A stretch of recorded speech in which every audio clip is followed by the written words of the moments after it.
Let's Talk IT. Ini podcastnya Red Public. Kali ini ada di depan saya ini yang katanya di zaman AI ini profesinya bakal hilang. Seorang penerjemah profesional namanya Ferdina Siregar. Halo.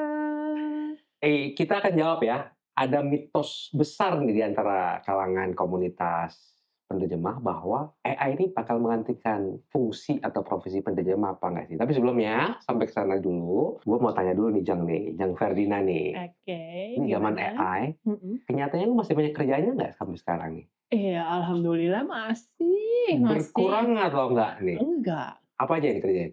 Kalau untuk saat ini memang fokusnya di penerjemahan laporan tahunan. Itu yang TBK, itu perusahaan publik semua, public listed company. Itu setiap tahun harus mengeluarkan laporan tahunan dan harus 2 bahasa. Setidaknya Bahasa bahasa Indonesia, bahasa Inggris? Inggris. Ya, bahasa Indonesia dan 1 bahasa asing.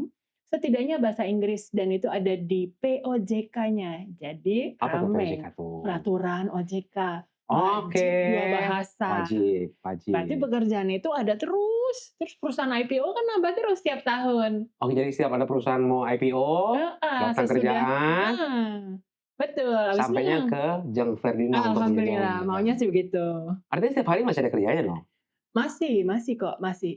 Mereka memang fokus di setengah tahun pertama sampai 30 April. Nah itu Mhm. memang itu penuh banget, habis itu ya istirahat, Istilahnya jalan-jalan. jalan-jalan, ngisi podcast. Oke, gue salah profesi jadi sekarang ini.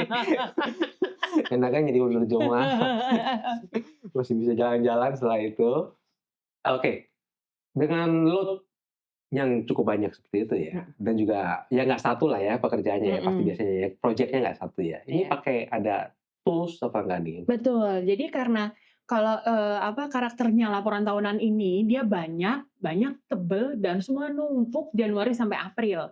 Nah, kita jadi harus memang bisa memanfaatkan tools-tools yang ada, termasuk yang lagi heboh AI ini. Mhm, Kalau untuk saat ini, kita ada 2 item, satu yang kita bilang translation memory, tapi ini lain lagi. Satu yang machine translation atau yang AI iya, generated translation ini. iya. Kita pakai atau enggak? Tentu, karena semuanya harus, jumlah banyak, harus cepat hasilnya, gitu, dan kita tuh nggak, stoknya yang mau fokus di laporan tahunan itu belum sebanyak itu juga. Mmm. Jadi tentu, AI tools ini yang ada, kita tuh pelajari dan gimana caranya kita manfaatin untuk membantu kerjaan kita. Kalau nggak bisa selesai tepat waktu sebelum 30 April itu. Tapi prosesnya gimana tuh kalau misalnya pakai mesin-mesin itu? Lapor itu kan tebel-tebel ya gitu ya, Mhm, banyak lah kata-katanya ya, dimasukin mhm, semuanya cerut gitu keluar gitu, mhm. terus kemudian ya udah kasih gitu apa gimana? Enggak, kalau kita tuh gini, jadi biasanya, laporan dari tahun ke tahun itu pasti suka ada yang sama, kayak misalnya deskripsi produk. Jadi kita bisa lihat juga terjemahan tahun lalunya, gitu ya, seperti nah itu kita ambil-ambil, kita adopsi semua. Tapi yang pasti saya dan tim saya itu wajib nge-review, nge-QA, ya, itu Mhm. hasil dari apapun yang kita mau pakai. Apa kita mau pakai kamus cetak, apa kita mau pakai kamus online, atau kita mau pakai yang AI generated tools, AI tools segala macam itu, saya dan anak buah saya itu wajib baca lagi, nge-review. Karena kalau enggak nanti gimana mempercayakan semuanya ke mesin gitu aja Iya. suka lucu-lucu nanti. Tapi sebenarnya sebelum review, Mhm. dimaksud ke AI membantu sekali apa enggak? Bisa dibilang sih iya, iya, untuk sesuatu yang jumlahnya banyak dan harus cepat gitu ya. Mhm. Jadi kita kita tahu mesin itu sampai level tertentu masih bisa diandalkan sampai level tertentu. Iya. Nah, habis itu kita yang sebagai manusia harus bisa dipoles lagi itu cakep untuk kemudian disajikan ke perusahaan terbukanya, Oke, tetap gitu. ada sentuhan manusia di belakangnya, Tetep terakhirnya tetap ada tetep sentuhan manusia. tetep Tools-toolsnya apa aja tuh yang pernah dipakai dipakai. dan juga sedang dipakai? Oke, kalau itu, mungkin kebagi 2 seperti ini ya. Kalau satu untuk yang kita bilang kamus online, itu yang misalnya satu paragraf kita kopas, kita masukkan ke kamus tersebut bahasa Indonesia, kemudian keluar bahasa Inggrisnya. Itu yang langsung kita masukin memang sudah kalimat yang mau diterjemahkan. Oke. Itu tipe pertama. Tipe kedua yang pakai prompt. Semacam Google Translate yang tipe pertama Nah, tipe tuh? pertama seperti Google Translate Iya, gitu. oke. Untuk saat ini, yang lumayan dipakai di kalangan penerjemah itu selain Google Translate ada yang satu lagi yang lebih baru yang DeepL. Oke, heeh, Itu baru denger tuh gua tuh di net tuh. ya, nah itu kamus online ibaratnya lah aku bilang seperti itu. Kalau Iya. satu lagi memang yang ramai dipakai ChatGPT, tapi kalau ChatGPT kan perlu prompt. Heeh. Yaitu yang membedakan dua AI tools yang Hasilnya bisa beda tuh antara 2 mesin itu tuh? oh, iya, bisa beda kok. Ada aja, hal-hal kecil yang itu bisa beda seperti itu. Kalau prompt-nya beda, hasilnya beda juga? Nah iya, Contoh benar. dong, contoh. Oke, jadi begini ya, waktu itu saya menerjemahkan, untuk laporan terbuka gitu ya. Iya. Oke, biasa ada bab yang paling seru memang bab laporan komisaris sama bab, laporan direksi. Mhm. Oke, kalau itu saya benar-benar perlu sentuhan manusia. Itu jangan saya gua gitu Oh ya, kayak. gua bener, aduh kebiasaan kalau ngadepin TBK gua harus ngomongnya saya kan. Masa sih? Masa sih? Lah iya dong, gimana Cie? Kurang akrab Kalau kali. sama lo ya bener ya jadi gue. Nah, jadi gue tuh, nerjemahin buat satu perusahaan. Nah, kalau di bagian laporan komisaris sama laporan direksi itu lebih tinggi human touch-nya kita. Karena kita Mhm. menerjemahkan ibaratnya omongan dari direktur utamanya kan gitu. Iya. Oke. Nah, terus gini, gue coba gitu ya menerjemahkan pokoknya ini udah cakep bener gue gitu. Manual? Manual. Oke. Manual gue ngerjainnya kayak gitu. Karena gini, kalau masuk mesin itu nanti kan diterjemahkannya kalimat terus satu paragraf. Nah, kalau di bab yang penting ini, itu gue baca satu paragraf terus keluar. Terjemahannya bahasa Inggris, paling nanti kamus online buat ini kata ini apa ya, atau nanti nyari thesaurus, cari sinonim gitu ya. Oke, kemudian dibaca sama kliennya. Kemudian corporate secretary-nya memberi feedback katanya, mohon diberikan alternatif terjemahan yang lebih corporate language style. Oke, gue coba dong masuk ChatGPT. Yeah. Oke, please rephrase this paragraph to sound more like corporate language style. Tahu nggak keluarnya apa ChatGPT? Kayak yang modal gini nih. Hanya dengan Rp50.000 Anda bisa dapat 1,5 miliar. Itu keluar nadanya, tone-nya seperti itu Itu kalau gitu. di suaranya lucu ya. Iya, keluarnya tuh gitu. The company has apa terus keluar kata-kata bombastis gitu ya. Nah, Oke. sebenarnya memang kalau Macam jualan. macam jualan bener. Kebenaran kayak MLM yang kayak hanya dengan 50. Padahal maksudnya beda kan? Maksudnya beda, tapi lucu maksud gue gini, dengan instruksi seperti itu prompt-nya kan, Ini ChatGPT ya? ChatGPT. Oke. ChatGPT. Jadi please rephrase the paragraph kan pengen tahu ya. To sound more like corporate language style gitu. Iya. Supaya terdengar lebih corporate language seperti instruksi corporate secretary-nya gue coba nih di Itu bahasa Inggris. ChatGPT. Langsung terjemahan gue yang bahasa Inggris yang gue masukin. Oke, ya. Gitu. Sama pas nyoba dari teks sumbernya yang bahasa Indonesia, gue kasih prompt juga tuh please translate this into an English with corporate language style gitu ya. Iya. Sama keluar tuh kayak the company has built enormous apa. Gak ada kayaknya, terus kesannya yang udah paling sukses sedunia gitu ya kalimat dari ChatGPT gitu ya. Sukses kali. Betul. Terus aku tuh gini, terus gue gini, ya ampun, ini nanti juga dimarahin lagi sama direktur utamanya karena gini kan. Salahin ChatGPT jangan gue dong gitu. Soalnya jadi kayak overclaim gitu kan. Iya, Kadang kan laporan perusahaan itu suka nggak mau overclaim gitu kan.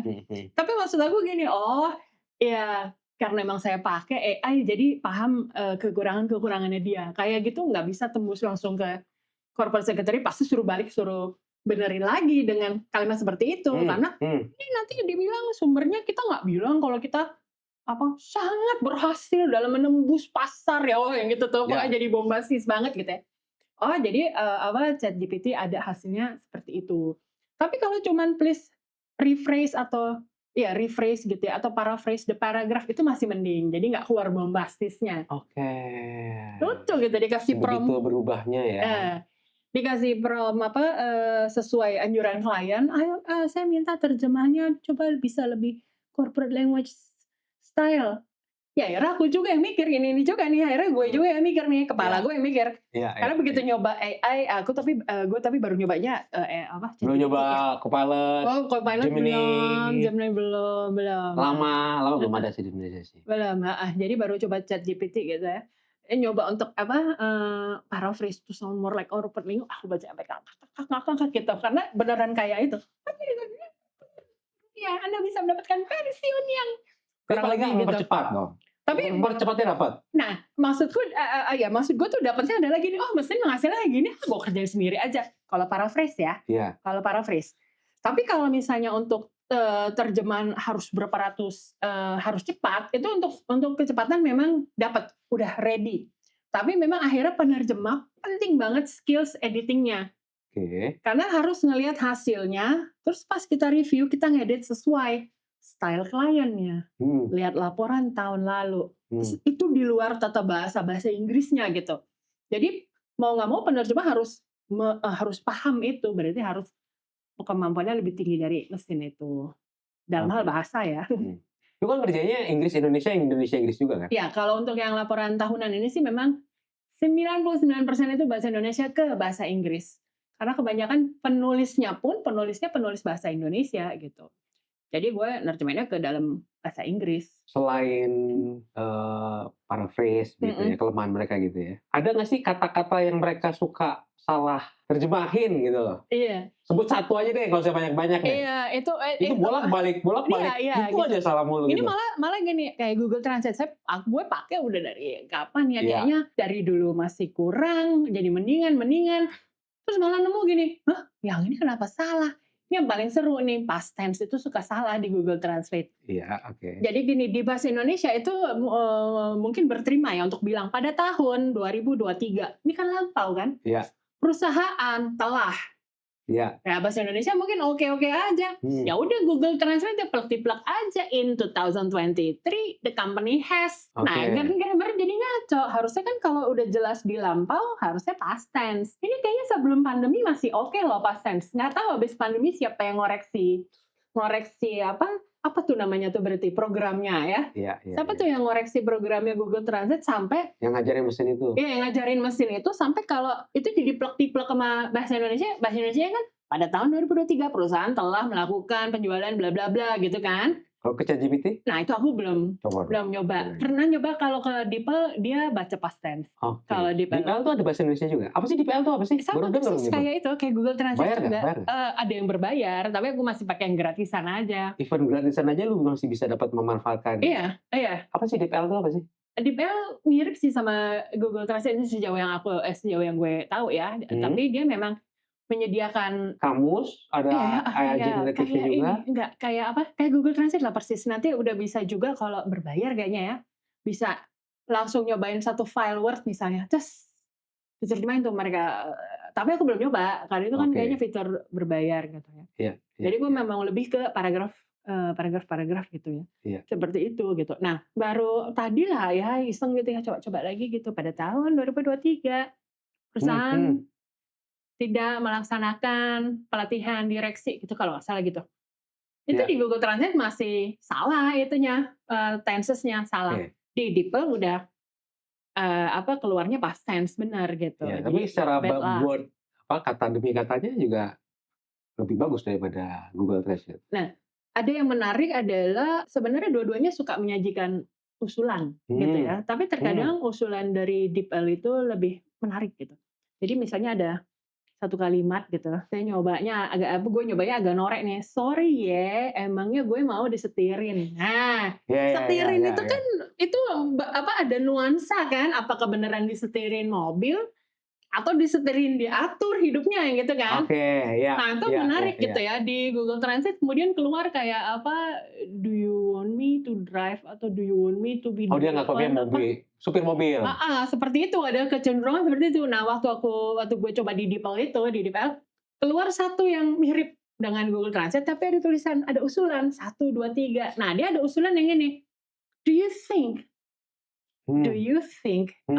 I want to be driven?" Gitu kan lebih masuk ya Iya, iya, konteksnya ya. iya, iya, iya, iya. Sementara kitanya kan, "Sorry ya," gitu, "emangnya gue mau disetirin?" Gila itu kan bahasa Indonesianya juga nggak rapi gitu kan, "Emangnya gue mau disetirin?" Nah itu DeepL tuh udah bisa keluar yang, "Do you think I want to be driven?" Itu di salah satu, usulan yang menarik. Tapi semua itu kan tetap kembali akhirnya memutuskan mau pakai yang mana, penerjemahnya.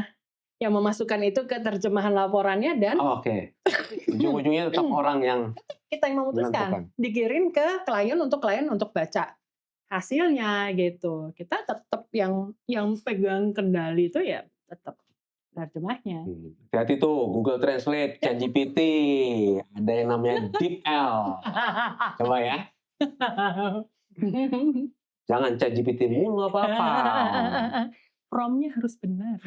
Habis itu baca lagi gitu kan. Ada nggak sih klien yang, ya karena sekarang udah zaman AI juga ya gitu ya, ya udahlah gue nggak usah pakai jasanya Ferdina lagi deh, gue mau pakai AI aja dengan Kalau segala kelemahannya gitu ya? Nah, oke. Kalau itu kan benar-benar tergantung keputusan kliennya. Jadi kalaupun ini sering ditanya juga di penerjemahan laporan tahunan, "Nanti Mbak Ferdina hilang nggak apa, kliennya siapa tahu kliennya mau pakai AI." Gini, kalau kliennya mau pakai AI itu berarti perusahaan terbukanya. Berarti kemungkinan corporate secretary atau stafnya, tetap aja yang tanggung jawab harus stafnya tersebut. Mhm, Nanti kalau mmm, direksinya bilang, "Minta alternatif terjemahan dong, satu 2 3 ya stafnya kan yang mikirin kan? iya Ya iya. dia yang tanggung jawab Atau dia tetap cari from yang manusia, lain. iya, benar. Tetep aja biarpun dibilang pakai AI itu pasti ada manusia yang bertanggung jawab. Nah, seberapa perusahaan TBK mau mempertaruhkan image-nya dengan penerjemahan laporan tahunannya pakai stafnya aja suruh pakai AI gitu, Oke. rasanya sih belum. Nah, Jack Friedman pernah ditanya sama klien nggak, "Lu pakai AI nggak pada Oh saat kerja?" sering. Dan lu jawab terus terang apa nggak? Sering. Aku bilang gini, misalnya ditanya, "Ini kok kayak Google Translate?" "Oh begini Pak, mohon dikasih tanda saja mana yang salah." Emang lu pakai Google Translate? Oh ya, tapi kan aku cek pasti cek. Cek tenses, cek nuansa, cek Mhm. style kliennya. Mhm mhm. Bahkan dari sekian banyak, laporan tahunan yang gue terjemahin, ada satu yang bener-bener bukan style gue, bener-bener style direkturnya. Makanya kalau dibilang, "Ferdina bagi contoh laporan tahunan yang pernah lu kerjain, gue pengen lihat style lo," nggak pernah gue kasih yang itu. Karena itu penuh style preferensial dari direkturnya. Jadi Oke. kan itu fungsinya jadinya penerjemah, untuk di laporan tahunan khususnya ya. Jadi biarpun gue pakai tuh Google Translate, DeepL, ChatGPT semua gue pakai, abis itu pasti gue lihat, oh lagi ngerjain TBK anu, oh si bapak itu maunya ini, wah itu inget tuh catatan note-nya Oke tuh, oke oke. note-nya selalu tampil karena harus kita yang menyesuaikan sama kemauan kliennya. Dengan pengalaman lu pakai Google Translate itu ya, emang nggak bahasanya kaku ya? Kita juga punya problem di bahasa Indonesianya kan gitu ya.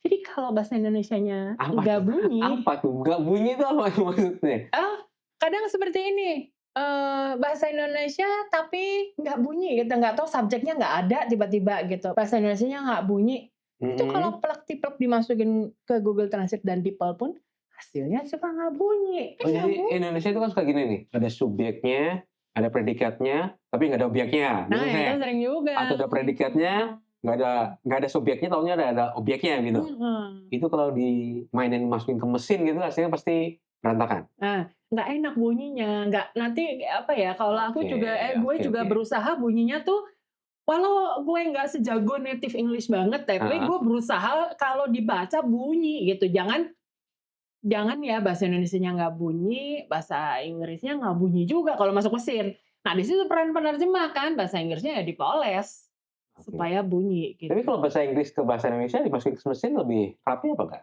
Sebenarnya jatuhnya lebih jadi kalau bahasa Inggris yang dimasukin ke bahasa Indonesia paling agak hati-hati sama masalah, subjek itu. Jadi apa namanya, misalnya gini, dengan memenangkan penghargaan A, menyebabkan PT A menjadi yang top pertama, Oke. itu kan bahasa Indonesianya nggak bunyi ya. Iya iya Ya, iya iya. dengan memenangkan penghargaan A, membuat PT A jadi ngetop ibaratnya, gitu. Iya. Tapi kalau itu misalnya dimasukin kamus online terus di bahasa Inggrisnya tuh bunyi. Tebakan gue itu sebenarnya itu berita mungkin dari bahasa Inggris, dimasukin mesin kan keluar nih bahasa Iya Indonesianya. iya. Seperti itulah, nah yang Indonesianya tidak merapikan kalimatnya. Jadi Mmm, kadang-kadang terjadilah, kalimat bahasa Indonesia yang grammar-nya grammar bahasa bahasa Inggris. Inggris. Itu Oke. sering seperti itu. Oke, jadi mesin-mesin itu tidak berpikir dengan cara orang Indonesia berpikir dalam bertutur dalam itu ya? Iya, kurang Iya. pas. Karena kita kita juga bertutur semua banyak yang bahasa Jaksel kan, yang mix campur-campur seperti itu. Begitu disuruh konsisten pakai bahasa Indonesia, kita juga banyak yang kita juga Oke. adalah masalah. Kalau gitu emang ada peran manusia agar bahasanya jadi luas dalam menerjemahkan? Iya, yang bagus sih seperti itu, tetap pakai ada penjaga gawangnya tuh beneran manusia untuk bikin terjemahannya lebih luas. Apalagi kalau mau jualan di Indonesia ya kan kalimatnya harus luas banget, kreatif, atau nanti nyiptain jargon misalnya Iya gitu. iya. Itu kan harus yang penerjemahnya juga yang Nggak pernah ada kreatif banget. request nggak nerjemahin, "Lu jangan pakai tools-nya deh, jangan pakai AI deh, jangan pakai online kamus deh," Mhm. gitu? Ada itu biasanya buat dokumen yang sifatnya rahasia banget. Kalau dokumen yang bersifatnya rahasia banget itu, mereka pasti request dari awal tidak boleh pakai online tools. Karena mereka khawatir ya kan begitu masuk online kan bagaimanapun akan disimpan di bank, apa namanya, data Iya bank-nya iya kan gitu iya ya. iya. Jadi memang kalau ada request seperti ini, Mbak ini adalah mau dokumen perjanjian antara 2 perusahaan dan itu penting dan sampai aku cari beneran ditulis NDA nggak boleh ngoceh apa-apa sama sekali gitu ya, nggak bisa masuk CV gitu, padahal NDA Oke. apa, perjanjiannya keren banget gitu ya. Dan mereka akan beneran bilang, nggak boleh pakai online tools, kadang-kadang suruh datang disediain laptopnya sama sekamus-kamus gambrengnya tuh Dan lu nggak di boleh keluar dari kantor. situ?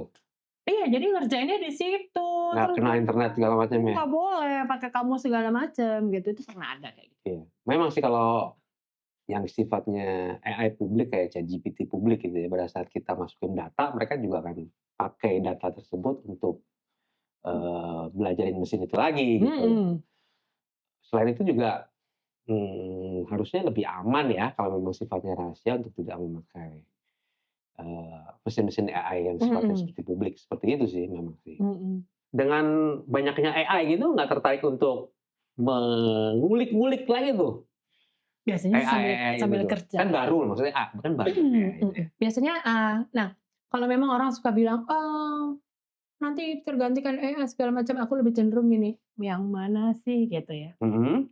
"Yang mau ngegantiin aku tuh yang mana?" Gitu.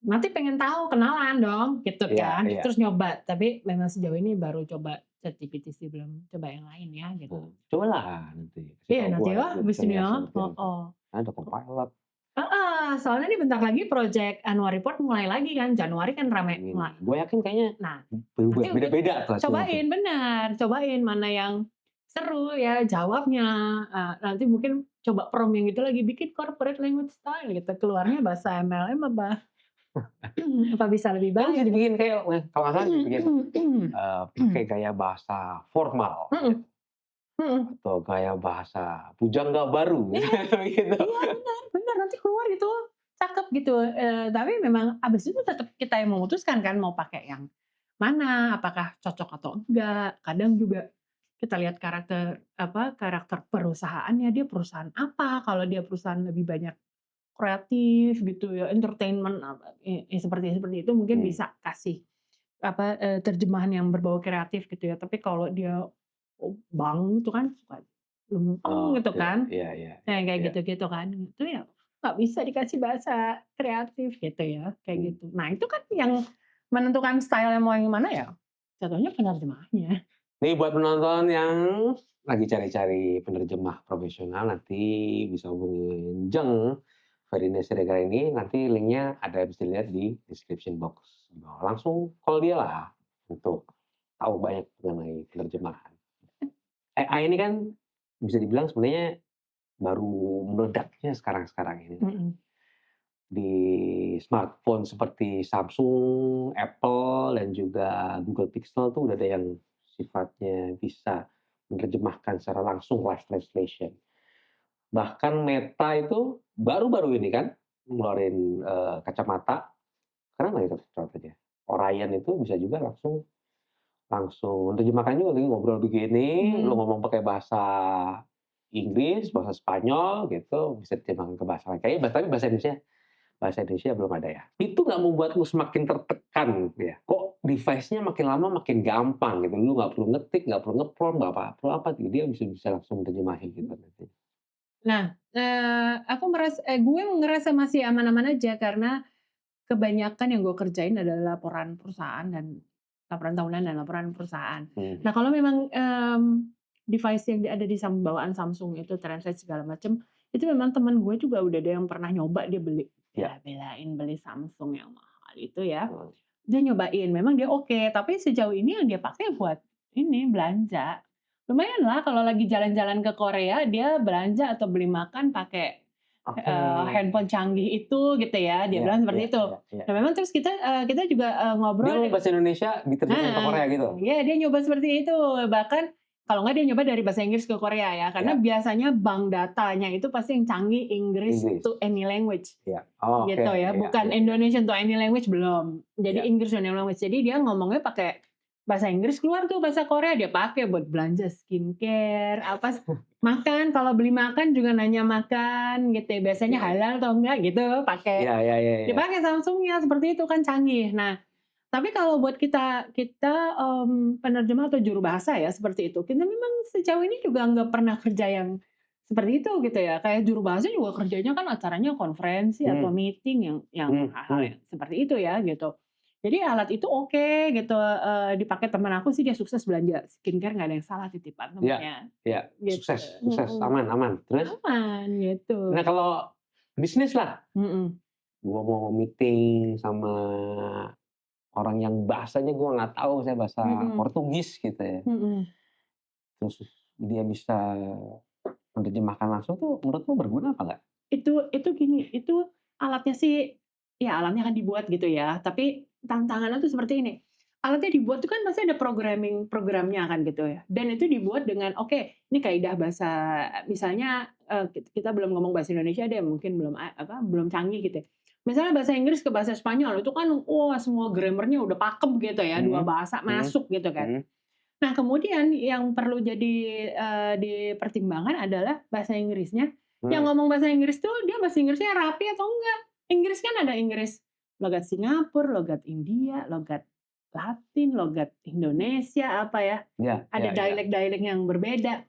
Kadang-kadang untuk satu ungkapan, bahasa Spanyol juga di Spanyol nggak apa-apa, di Argentina artinya ngajak berantem gitu, ada yang seperti itu kan. Nah, seberapa seberapa udah canggihnya Menangkap alat ini nuansanya. menangkap nuansa perbedaan budaya sama dialek-dialek itu kan, gue belum tahu ya sampai Ya, mana ya, gitu ya, ya. belum Tapi tahu. kalau gue juga Itu lebih kayaknya belum pernah ya kan belum ada diomongin yang kayak gitu-gitu tuh. gitu, dan seberapa berani ini misalnya kita bisnis meeting ya, antar 2 negara mau dealing $10 juta atau $100 juta gitu ya. Masa iya dealing terus negonya sama alat yang maksudku Oh ya, maksud gue masuk seberapa lagi nanti ya, nanti si berani. alat itu ngumpulin data lagi, tahu si Iya, perusahaan A ini mau deal nih sama si perusahaan B ini nih, $100 juta. kayak gitu. Ada bahaya, ada resiko gitu juga ya ternyata ya. Seberapa berani perusahaan itu juga Oke. menggunakan jasa, mesin seperti itu dibanding kalau orang gitu kan ikut NDA, wah NDA-nya berlapis-lapis gitu kan, itu ada tuh seperti itu. Oke. Nah, tadi kan sempat menyebut conference Mhm, internasional yang mhm, ngumpul banyak bahasa, ini gue iya, suka lihat kalau di TV-TV itu mereka suka pakai heeh, heeh, gitu. Itu kan itu alat bantu penerjemah, heeh, alat dengar, alat sorry. dengar untuk alat dengarnya, Ada heeh. orang yang di ujungnya Ada orang ngomong, yang di yang ujung dalam menerjemahkan. box gitu, Mhm, mhm. dia melakukan penerjemahan langsung itu simultaneous Itu kan juga interpreting. sifatnya ada yang sifatnya umum, publik lah, Mhm, bisa dilihat sama orang-orang. mhm. Nah, kalau begitu yang si kacamata Meta itu ada kemungkinan buat dipakai nggak kemungkinan nantinya? Kemungkinan sih oke, kemungkinan sih bisa jadi dipakai, tapi Mmm, kembali dengan risiko, ya ngerjain ibaratnya yang jurubahnya kan mesin gitu iya, ya. iya. Ya udah, tiba-tiba kalau di Indonesia, "Oke, saya buka dengan pantun." Aduh, kita tuh jurubah kalau udah pejabat Indonesia, "Saya buka dengan pantun." Itu Apalagi konferensi internasional? oh iya, karena mereka tahu ada penerjemahnya di dalam kotak gitu ya. Iya, Entar oke. suka gini lagi, "Ibu penerjemah, Bapak penerjemah, pantun saya diterjemahkan ya." Luar biasa. Itu ada seperti itu. Kita Oke. aduh, terus belum lagi misalnya tiba-tiba pantunnya berima dengan kasus yang lagi hangat terjadi di Jakarta gitu. Gayus deh yang berapa tahun yang lalu ya, kan itu sering banget dipakai buat pantun, Iya, iya, iya. pejabat di Indonesia. Iya, iya, iya. Bayangin dong, gimana dalam hitungan detik dia pembicaranya ngomong pantun dengan ada Gayus, harus jelasin Gayus, kan nggak paham mereka Gayus siapa, ininya apa gitu ya. Mhm. Kayak gitu, itu jadi tantangan. Nah, kalau kayak gitu saya nggak tahu deh, gue nggak tahu deh kalau pakai alat, jangan-jangan alatnya syntax error gitu lagi entar. Emang ada ya kita tadi juga udah bilang bahasa Inggris, bahasa Spanyol, grammar-nya mungkin sudah terstruktur dan juga masing-masing bisa saling, mengerti ya. Mhm, Bahasa Indonesia ini kayaknya masih PR gitu. banget Apalagi kalau misalnya banget. di conference internasional Mhm, gitu, kalau lu bilang seperti tadi, pejabatnya, kan biasanya ngomong pejabat pasti. mau tingkat apapun, Mau pokoknya tingkat apa, pejabat. pejabat gitu ya. Bahasanya anggap aja nggak teratur lah gitu. Iya, benar bahasa Indonesianya banyak yang nggak teratur. Nggak teratur. Fakta loh, fakta. Jadi ada kemungkinan besar si mesin itu tidak bisa menerjemahkannya dengan kontekstual gitu ya. Even manusia pun bingung juga gitu menerjemahkannya gitu. Kita ibaratnya kayak salto setengah mati kalau tiba-tiba ada berima dengan apa jangan apa nana gayus bla bla bla biar dihapus. Wah, itu kan harus akhirnya biasanya paling gitu cepat adalah menjelaskan akhirnya. Ini adalah pantun tentang seorang convicted tax convicted kan kalau nggak salah kan. Namanya gayus bla bla bla bla berima dengan hapus which means delete something apa. Oh, akhirnya jelasin. Kalau nggak bisa ya kalau lagi jago sih bisa bikin biarpun nggak berima gitu ya tapi dapet lah terjemahannya terus nanti orang asingnya ketawa gitu ya gitu tapi kalau udah ribet jelasin aja udah ini pantun tentang bla bla bla bla bla bla gitu. Oke, ini gua jadi isu nih, coba nih. Bapak Presiden kita yang paling baru, Bapak Prabowo Subianto. Berapa hari lagi ini ya upacara ya? Nanti pas ditayangin udah jadi presiden ya. Oke, berarti Bapak Presiden terbaru. Bapak Presiden terbaru. Menurut lu dia bahasa Indonesianya bisa diterjemahkan sama mesin apa enggak? Kalau benar-benar menjawab pertanyaan apakah bisa diterjemahkan oleh mesin dengan baik atau tidak ini agak rumit tapi kita bisa bilang gini jadi kadang gue juga suka ngobrol kita ada komunitas penerjemah hukum Indonesia ya gitu ya itu ada WAG-nya Kopi. Nah kita mah kadang-kadang suka bahas juga masalah pidato gitu kan. Beberapa sih dari warga ini memang bilang kalau Prabowo itu bahasa Indonesianya jatuhnya mending gitu. Oke. Tapi tidak menjawab pertanyaan itu ya, mesin bisa menerjemahkan atau tidak ya, tapi pada bilang tuh mending gitu. Kalau mending tuh mengarah ke bagus apa mengarah ke negatif tuh? Mendingnya tuh lebih benar gitu maksudnya gitu. Dibilang mending, tapi kalau sampai bagus atau enggak mesinnya bisa menerjemah itu di luar kapasitas gue. Paham. Ganti lagi orangnya. Bapak Wakil Presiden kita Pak Gibran awas lu Wakil Presiden nih. Soalnya pada bilang katanya nggak bunyi katanya gitu. Nggak bunyi itu maksudnya gimana? Kalau nggak bunyi tuh kayak ya itu mungkin ya agak subjek predikatnya agak missing gitu. Jadi kalau kadang juga agak di luar konteks katanya kalau jawab apa gitu ya segala macam. Padahal kan kalau ibaratnya kayak yang terakhir dia tampil di debat gitu kan biasanya udah di coach dulu ada prom teratur jadinya ya. Harusnya itu lebih mending katanya. Tapi katanya di luar acara debat sih pada bilang beberapa bilang ini mendingan Prabowo gitu bilangnya. Mesin pun akhirnya menyerah lah kalau gitu ya. Iya, makanya manusia aja bilang begitu, mesin gimana kan gitu. Contoh pejabat Indonesia yang tuturnya bagus. Tuturnya bagus. Nah, kalau yang tutur bahasa Indonesianya bagus itu ada Bu Retno Marsudi ya. Terus Bu Sri Mulyani gitu. Bahkan Anies Baswedan juga tuturnya. Nggak itu ngomong kali ya. Anies Baswedan aja tuturnya masih lebih rapi gitu ya bahasa Indonesianya gitu. Itu yang jatuhnya Bu Retno, Bu Sri dibilang bagus gitu. Tapi belum tahu juga ya kalau coba mesin ya.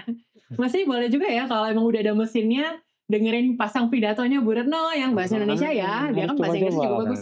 Gitu terus pinjam Samsungnya temen aku itu ya, temen gue itu ya. Terus coba gitu kayak apa. Mungkin nanti kapan-kapan gue coba gitu. Jadi akhirnya gue minta tolong lu menjawab dengan ya pendapat lu ya. Mitos mengenai AI akan menggantikan profesi penerjemah, benar atau salah? Oke. Untuk akan saat terjadi ini, atau enggak? Untuk saat ini, no, masih jauh. Tetap yang akan cepat tergantikan adalah yang kemampuannya di bawah mesin. Tidak bisa mengoreksi, mereview, meng-QC hasil mesin, itu akan cepat tergantikan. Jadi penting banget untuk menaikkan dan terus menambah skill supaya kita kemampuannya di atas AI. Anak intern tuh harus selalu dikasih prompt. Hasilnya harus selalu dicek. Ketiga, kalau ada apa-apa sama klien yang dipanggil kita duluan kan. Nggak mungkin ChatGPT diomel-omelin. Jadi AI, anak intern. Gue ada satu pertanyaan lagi nih. Kalau AI memang bisa percepat pekerjaannya, artinya jumlah penerjemah yang tadinya banyak, apakah akan lebih sedikit nantinya? Kalau AI bisa mempercepat kerja kita, tapi habis itu memang penerjemahnya adalah harus yang kualitasnya di atas Hmm, mesin, hmm. seperti itu ya. Kalau nanti jumlahnya berkurang atau enggak, itu memang akhirnya kayak apa ya, bilangnya apa, hukum Hukum rimba. hukum rimba ya, gitu Hmm. ya. Jadi mereka mau nggak menambah skills-nya gitu, berjuang untuk menambah skills, mereka mau atau enggak kalau mereka udah ngerasa gini, "Wah, ya apa, penerjemah, jurubah akan digantikan AI, oh udah cari yang lain." Ya udah gitu ya, kita kan susah juga ya. Kalau kayak gue saat ini kan gue hanya bilang bahwa AI belum bisa menggantikan manusia saat ini. Manusia seperti apa? Yang kemampuannya Hmm. untuk mereview hasil kerja anak internetnya ya harus di atas itu. Kalau di bawah itu, Bye. bye, gitu ya. Tapi mereka masih bisa tetap kok terus, menambah ilmunya, cari mentor atau mungkin ikut yang, penerjemahnya yang in-house. Kalau itu kan masih ibaratnya karyawan kan gitu. Dan kalau udah jadi karyawan tetap semasa karyawan itu terus tambah ilmu gitu. Jadi biar kalau kemampuannya udah di atas mesin itu masih dicari kok, Dan kalau masih masih ada dicari. orang yang pengen, gue pengen jadi translator lah karena gue punya Boleh, kemampuan. Masih ada tempat. boleh, boleh. Aduh kuenya banyak banget kok. Jadi jangan takutlah sama AI karena tempatnya masih banyak buat para penerjemah yang Masih. punya skill yang tinggi, terutama kemampuan manusianya yang harus ditingkatkan sehingga masih bisa melampaui hasil dari yang AI hasilkan. Betul begitu, Kang Verena? Betul, Jadi betul. maju terus ya untuk penerjemah Iya, Indonesia, jangan takut sama AI. betul, jangan takut sama AI, pelajari AI, lama-lama akan tahu kelemahan-kelemahan AI mana, dan di situ kita sebagai penerjemah manusianya, kita bisa, Dan jangan yang penting lagi nih, penting lagi, jangan mau ditawar ah, sama klien karena lu kan pakai AI gitu loh. oh itu benar itu benar. Jadi gini, sekarang juga memang sangat banyak yang bilang, "Kan pakai AI jatuhnya cuman post editing, masa tarifnya masih mahal?" Oke, Nah, ya, tapi begini denger tuh. Tapi begini, kita bisa melakukan post editing jadi rapi karena kita sudah qualified. Itu yang jangan lupa, gitu. Jadi kalau dibilang bukan nerjemahin dari awal post editing, justru itu memerlukan seorang konsultan penerjemah yang skills-nya sudah bagus di atas mesin dan itu nggak murah. Jadi tetaplah set your standard, pasang Suka harga lah banget gitu. gua, suka Nah itu banget. buat semuanya loh, bukan cuma penerjemah, semua pekerja kreatif, kalau dibilang kan bisa dibantu AI. Bahkan kalau di laporan tahunan, selain penerjemah kita ada desain kreatif. Mereka bisa nih pakai AI untuk generate segala gambar. Tapi siapa juga yang menyesuaikan style perusahaannya, kan ada Iya, misi-misi perusahaan iya, iya, bisa ke-generate terus yang bikin prompt-nya supaya desainnya cakep. Itu ya desainernya yang kualitasnya di atas mesin, iya, sama. Murah? Nggak mungkin. Kalau murah tuh cuman gini, kalau murah tuh gini, paragraf masukin selesai, nggak ngecek, nggak peduli, nggak boleh dimarahin, nah itu murah. iya, Tapi itu mah skip, ngapain? iya, Suruh iya, iya. ponakan aku aja kan kalau gitu ya, Mhm. cuman ngekopas-kopas kan gitu. Iya, iya, iya. Terus dimarahin juga itu punya harga sendiri tuh nanti. Gitu kan, kayak gitu. Itu ada sih yang jual murah tapi hasilnya, dia akan berargumen seperti itu, "Wah kan bla bla bla bla bla." Nah kalau gue kan nggak bisa, misalnya gini, "Ya ini nggak bisa mahal-mahal Mbak Ferdina, jadi yang ini hasilnya biasa aja." Nggak bisa, aku kan punya kualitas yang aku jaga gitu ya, jadi nggak bisa segitu gitu, adalah harga-harga standarnya untuk ngecek hasil mesin. Jadi kebayang ya, tarifnya Jeng Ferdina buat menerjemahkan bahasa-bahasa itu, ya kalau lu nggak mampu nggak usah call dia lah gitu. Terima kasih banyak ya. Oh, Tapi sama-sama. jangan lupa like, subscribe, komen, share, dan semuanya lah apalah. Terus nonton Net Public Podcast. Sampai jumpa berikutnya. Terima kasih banyak Ceng Verina. Sampai ketemu Sama-sama, lagi. sampai ketemu lagi.